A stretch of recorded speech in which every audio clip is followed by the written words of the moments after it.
Hi everyone. In this session I'm going to provide a step-by-step guide on how to install an ArubaOS-CX virtual layer 3 switch on EVE-NG.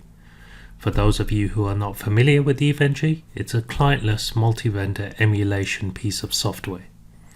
There are a couple of prerequisites to this lab which I'll go through now. Number one, you need to have an installed version of EVE-NG.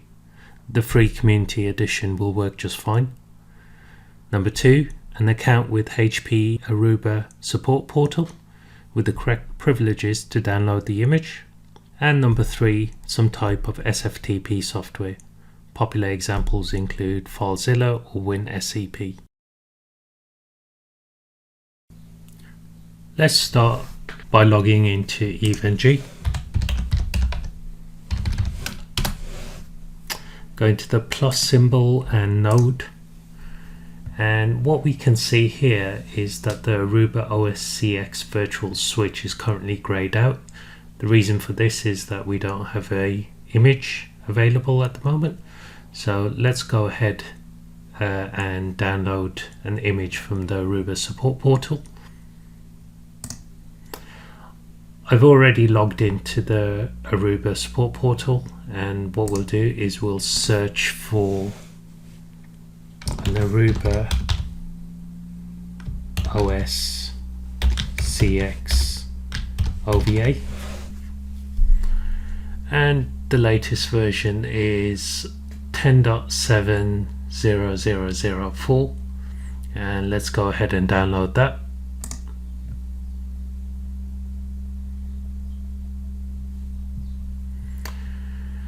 That should start any moment. There we go.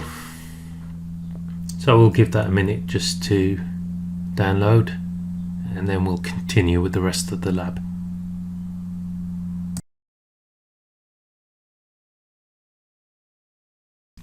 Now that we have downloaded our OVA file in zip format, the next step will be to create an SSH session with EVE-NG. In this case I'll use PuTTY to do this, so let's go ahead and do that now. Just increase the size of that terminal window, and we'll log in with root credentials. Once that's established, let's create a temporary working directory called ArubaOS-CX. This is where we will unpack our zip file and convert it to the QCOW2 format. So let's create a directory called ArubaOS-CX, and let's change directory into that folder. Next, we'll go to our SFTP software and upload the zip file from our local machine to the folder we just created in EVE-NG. So let's connect to EVE-NG, and there you can see the folder that we just created, ArubaOS-CX. Let's double click into that, and we'll copy the OVA.zip file into that folder. Now we'll go back to EVE-NG and we'll unzip that file. So we'll use the following command, unzip, and then we can just tab that.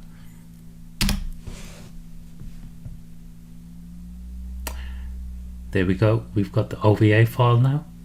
Now what we'll do is we'll extract the VMDK file from the OVA. So we'll use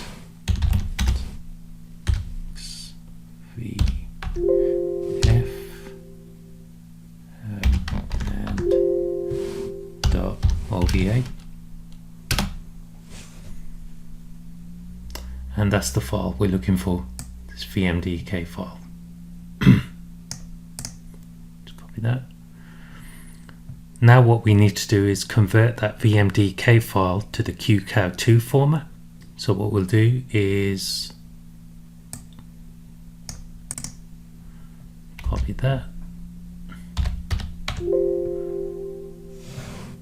VMDK, and we'll call the file virtioa.qcow2.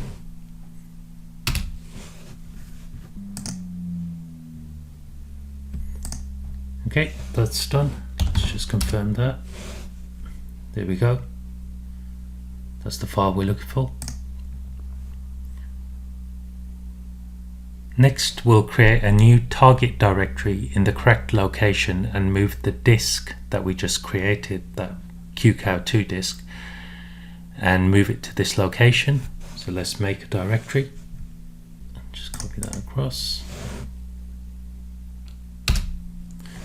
And now we'll move that disk image over to that new target directory. There we go, that's done. Finally, we'll do some cleanup tasks. We'll remove the temporary folder and its contents. So let's come out of that folder and we'll run the following command. ArubaOS-CX. Let's remove that. And finally, we'll just fix the permissions using the following command.